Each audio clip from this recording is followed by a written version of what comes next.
Bom dia, alunos dos 8º anos. Espero que todos estejam bem, na paz do Senhor. Certinho?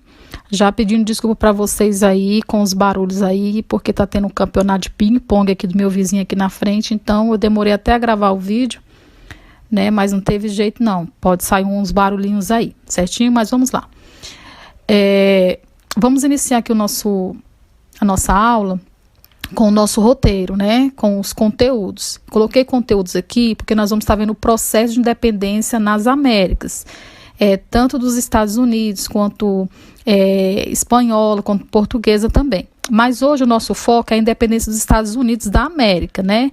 E aí eu vou estar destacando aí a Guerra dos 7 Anos, de 1756 a 1763, a Lei do Açúcar, de 1764, a Lei do Selo, a Lei do Chá, 1773, Lei Intoleráveis, né? E a Declaração da Independência.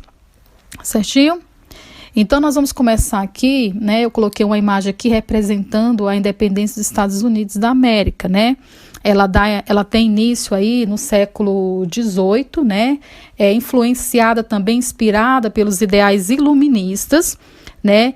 Esses ideais iluministas, né, que foram propagados aí em vários outros movimentos de revolução, como nós vimos nos conteúdos anteriores, né? Então, inspirou a população de algumas colônias na América a lutar por sua independência. Então, no dia 4 de julho de 1776, foi declarada a independência dos Estados Unidos, colocando aí o fim ao vínculo colonial que existia entre as 13 colônias, como era aí conhecida a região, né? E que depois as mesmas passaram a integrar o território dos Estados Unidos. No início, a Inglaterra não exercia um controle rigoroso sobre as colônias da América do Norte, o que mudou com o passar do tempo. Então, com a criação das leis de comércio e navegação no século XVII, novos impostos foram estabelecidos aos habitantes das colônias, certinho? E aí, principalmente após a Guerra aí dos 7 Anos, que foi de 1756 a 1763, né? Pois o governo da Inglaterra, ele teve altos custos com a guerra contra a França pelo domínio do comércio local na América do Norte.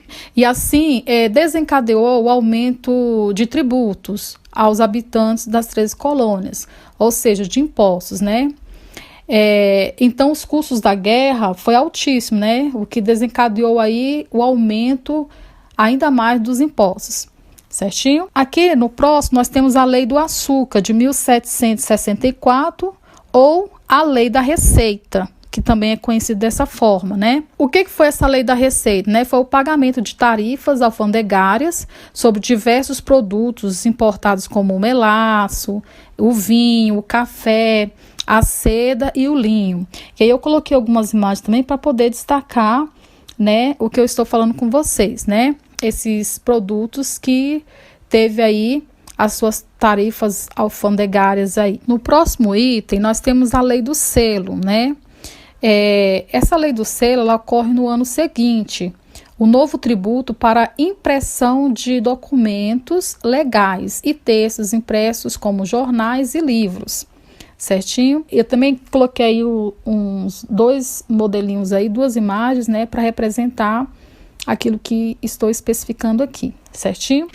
Nós temos aqui a Lei do Chá, né, de 1773, né, que é conhecida pelo parlamento inglês, né, o monopólio do comércio de chá, a Companhia das Índias Orientais, sediada em Londres. Então, aí, o parlamento inglês tinha um monopólio aí desse comércio, certo? O que agravou ainda mais o descontentamento dos colonos, que comercializavam o produto no mercado interno, e os mesmos disfarçados de índios lançaram ao mar o carregamento de chá de 3 navios ingleses no porto de Boston, né?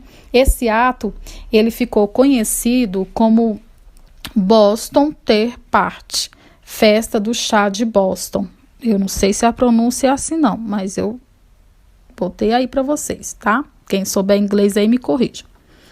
né? E aí, para o próximo item, nós temos a lei intoleráveis, né? O que foi essa lei intoleráveis, né? Foi um decreto com várias medidas estabelecidas pelo governo inglês, reagindo ao ataque dos navios, né? Inclusive aumentando o controle militar, né, sobre os colonos, certinho? Os líderes das colônias, indignados e inspirados pelos ideais iluministas, principalmente John Locke, né, que era um filósofo inglês que defendia o direito da população de luta contra o Estado opressor, os colonos determinaram o boicote aos produtos ingleses e iniciaram um movimento de resistência contra a Inglaterra. Uma observaçãozinha: a independência não era de comum acordo entre os colonos, né?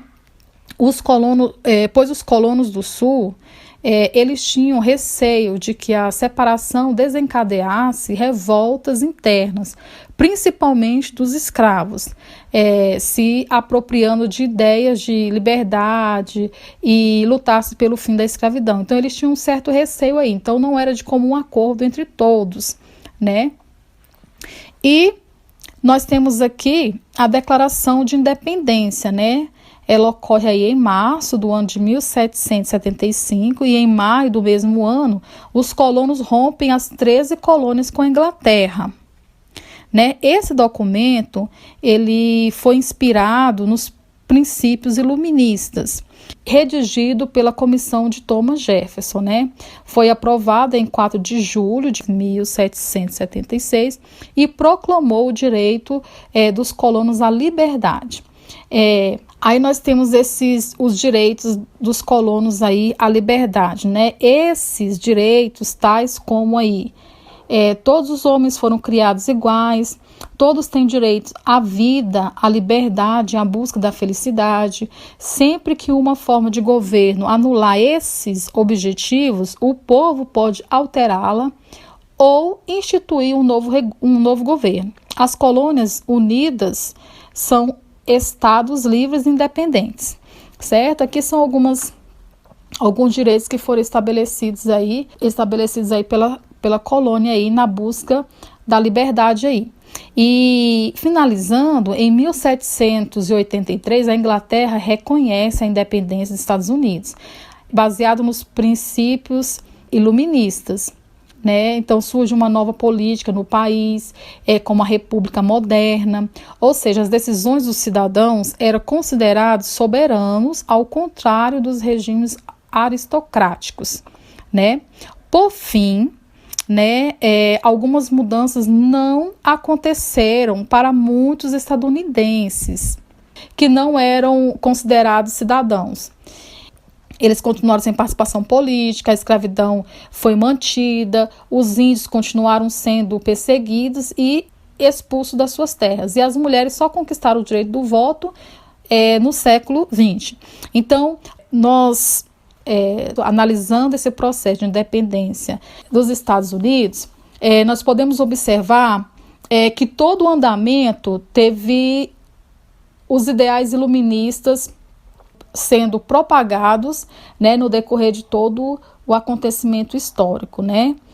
Nós vimos em conteúdos anteriores sobre o iluminismo, né, quais a filosofia, os ideais iluministas, e esses ideais iluministas, eles vão tomar uma proporção cada vez maior, né, no decorrer de todos os movimentos revolucionários, né, que nós formos ver de agora por diante, certinho? Então, pessoal, por hoje é isso aí que eu tenho para passar para vocês, né? Um grande beijo a todos. Fiquem com Deus.